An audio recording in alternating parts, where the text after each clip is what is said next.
Namaste Krishna Rao, welcome to IYRTalks English session.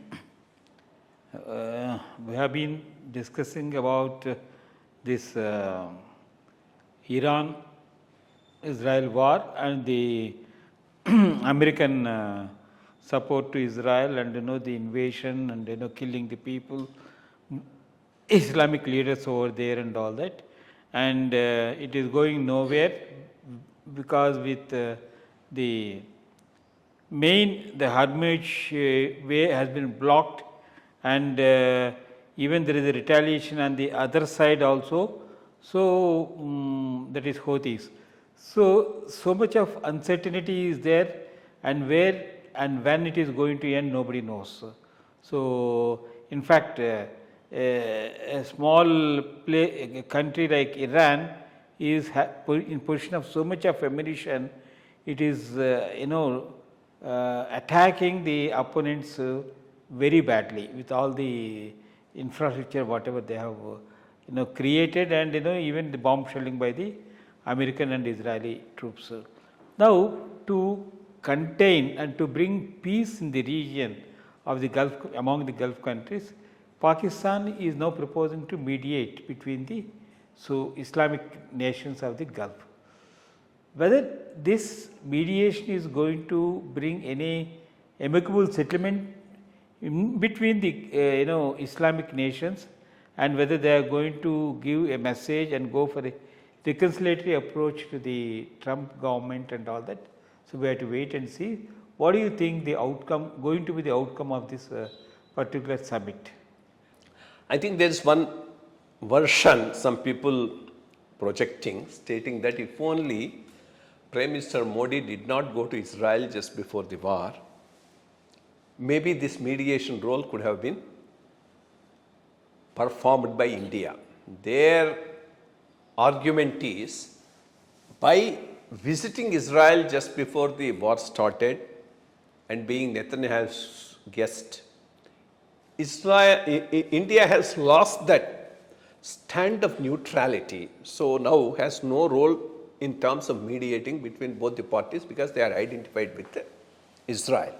That's why Pakistan has taken up that role. This is their argument. But I think overall, the calculation of government of India on this are correct.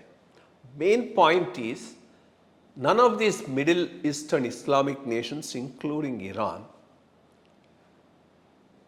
have any great soft corner as far as India is concerned.